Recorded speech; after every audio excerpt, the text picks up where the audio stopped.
Welcome back to Vaj Academy, where we decode groundbreaking academic insights and equip you with the strategic firepower for real-world business success. Today, we're tackling a concept that didn't just make waves, it redefined the entire ocean of competition. Forget bloody battles for tiny scraps of market share. Get ready to explore vast, untapped market spaces ripe with opportunity. We're diving headfirst into the revolutionary framework presented by Kim and Renée Mauborgne in their iconic 2004 Harvard Business Review article and subsequent global bestseller, Blue Ocean Strategy.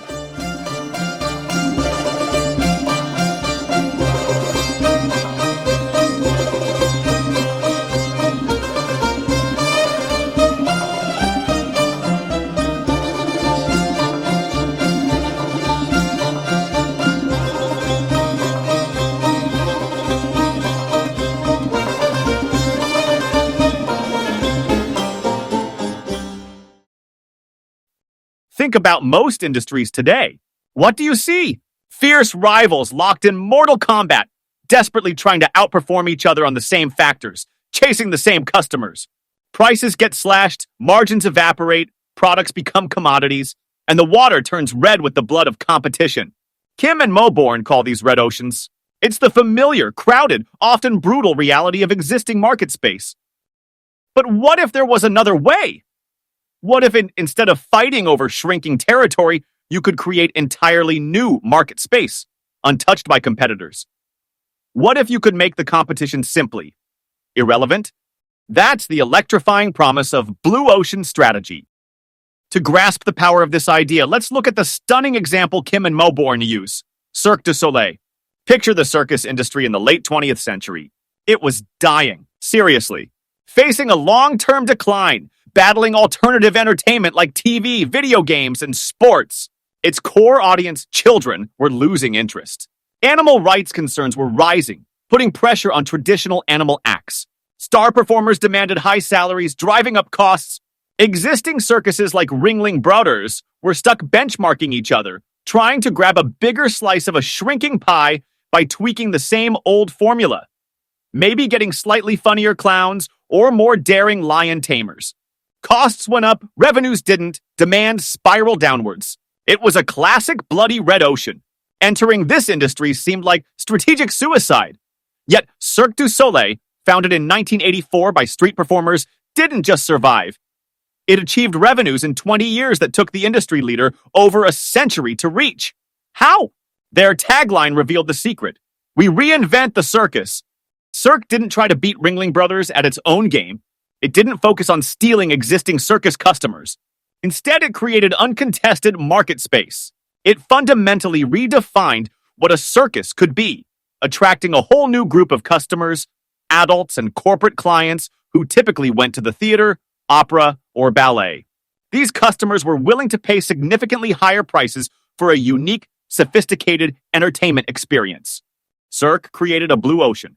Kim and Mauborgne argue the business universe is composed of these two distinct spaces. Red oceans, all industries existing today. Known market space. Industry boundaries are defined, competitive rules are understood. Companies fight to outperform rivals and grab existing demand. Crowding reduces profit and growth. Competition gets bloody. Blue oceans, all industries not existing today.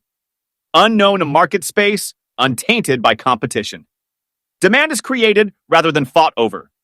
Ample opportunity for profitable, rapid growth. Blue oceans aren't necessarily about brand new inventions.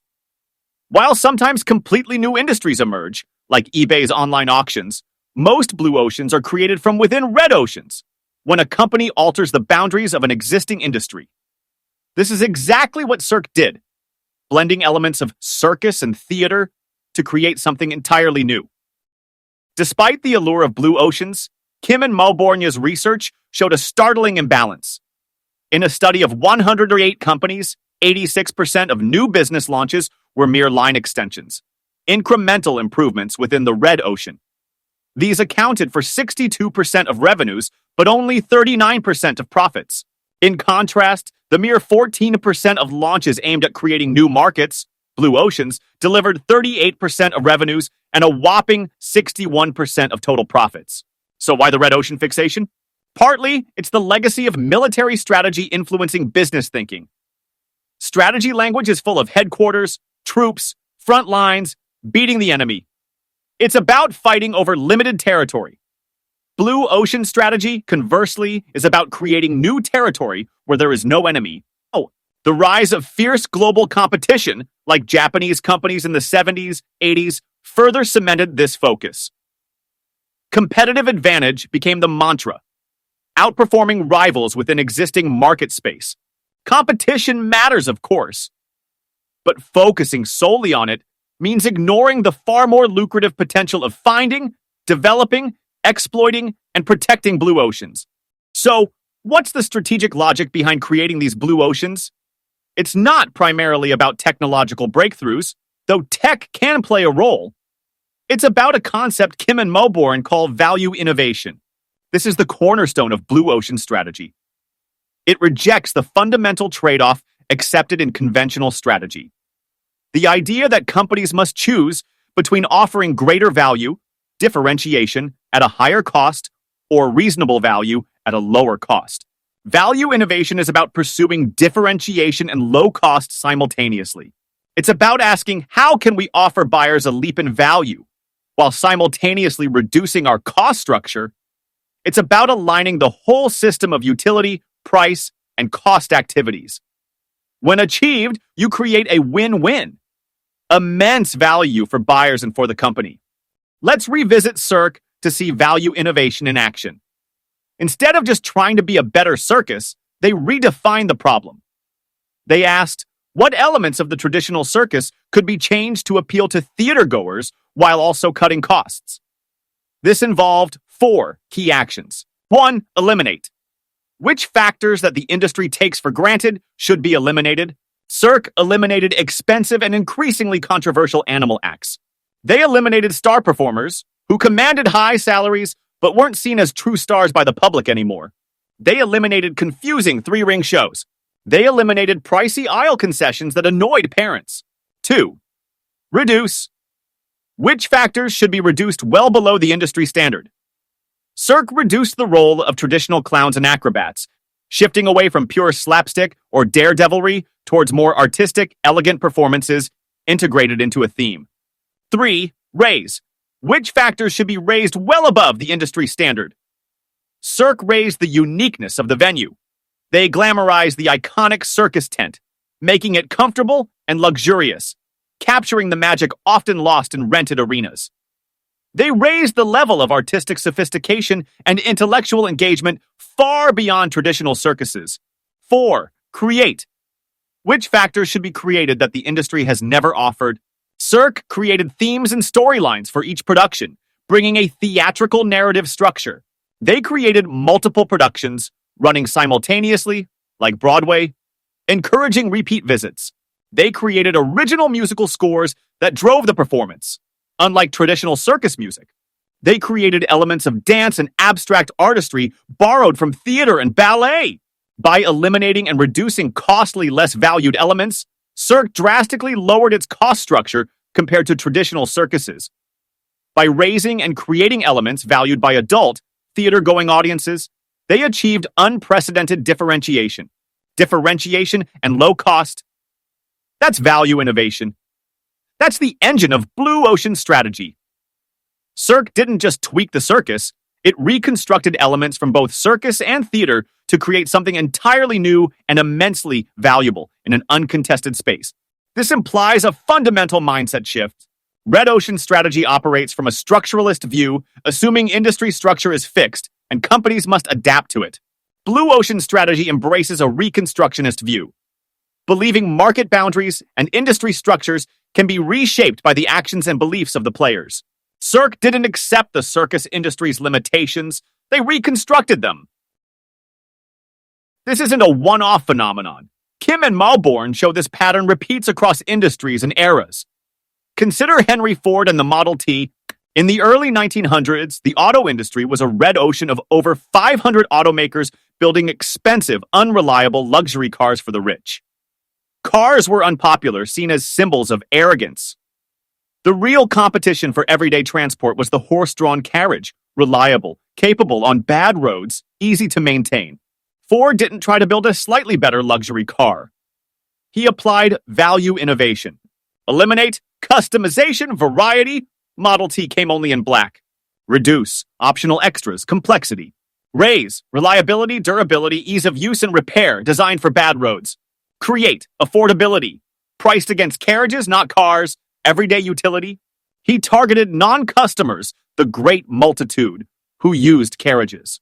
He achieved differentiation, practical, reliable transport, and low-cost, revolutionary assembly line.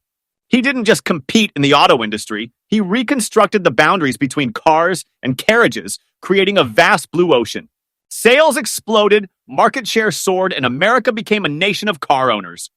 Kim and Mauborgne's research across more than 100 years revealed consistent patterns, not just tech innovation.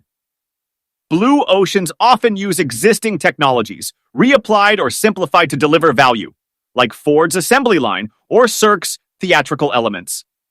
The value proposition is key. Incumbents can create them. Established players often create blue oceans within their core business. GM, Chrysler, IBM, AMC. You don't have to be a startup. Strategic move is key. The unit of analysis isn't the company or industry which rise and fall, but the strategic move, the set of actions creating a major market offering, like compact server move, builds lasting brands. Blue ocean moves create powerful brand equity that endures for decades. Ford, IBM, Cirque. Companies creating blue oceans often enjoy years, 10 to 15, of uncontested dominance. Why? Value innovation creates barriers. Scale economies, attracting huge volumes, quickly creates cost advantages imitators struggle to match, e.g., Walmart. Network externalities. More users make the platform more valuable, locking customers in, e.g., eBay. Organizational inertia. Imitation often requires massive changes to an established company's entire system, routings, training, culture, which is politically difficult and slow. Why airlines struggled to copy Southwest. Cognitive barriers. A leap in value creates strong brand buzz and loyalty that's hard for imitators to overcome, even with big marketing budgets, e.g. Microsoft versus Intuit's Quicken. Trying to imitate may also conflict with the imitator's existing brand image, e.g. L'Oreal, copying the Body Shop's natural ethos. So how can you, the ambitious leaders and strategists in the Vaj Academy community, apply these powerful ideas? Shift your focus. Stop obsessing only about beating the competition. Look beyond industry boundaries to create new value and new demand. Ask, how can we make the competition irrelevant? Embrace value innovation. Reject the value-cost trade-off. Relentlessly seek ways to offer a leap in buyer value while simultaneously lowering your cost structure. Use the ERRC Grid. Systematically analyze your industry and your offering. What factors can you eliminate or reduce that customers don't truly value or that add cost? What can you raise or create that would offer unprecedented value, potentially targeting non-customers? Target non-customers. Look beyond your existing customer base. Who isn't buying from your industry and why? Understanding their pain points can unlock insights for creating a blue ocean that appeals to them. Adopt a reconstructionist view. Don't accept industry conditions as fixed constraints. Challenge assumptions. Believe that you can reshape market boundaries through strategic action. Think strategic moves, not just increments. While incremental improvements have their place, consciously look for opportunities to make major market-creating moves that redefine the game. Build a whole system approach. Ensure your utility, price, and cost activities are aligned to support your value innovation. This integration is key to sustainability. Red oceans will always exist, and understanding how to compete within them remains vital. But as markets get more crowded and commoditized, the imperative to create blue oceans intensifies. Blue Ocean strategy, powered by value innovation, offers a systematic logic and practical tools to break free from the bloody competition. It requires courage, creativity, and a willingness to challenge conventional wisdom. But as Cirque du Soleil, Ford, and countless others have shown, the rewards, sustained growth, high profits, and lasting market leadership are immense. That's your deep dive into blue ocean strategy from Vaj Academy. Take these concepts, apply the ERRC framework to your own context, and start searching for your uncontested market space. Go make the competition irrelevant. Don't forget to subscribe for more strategy power-ups. Until next time, stay curious, stay strategic, and go create.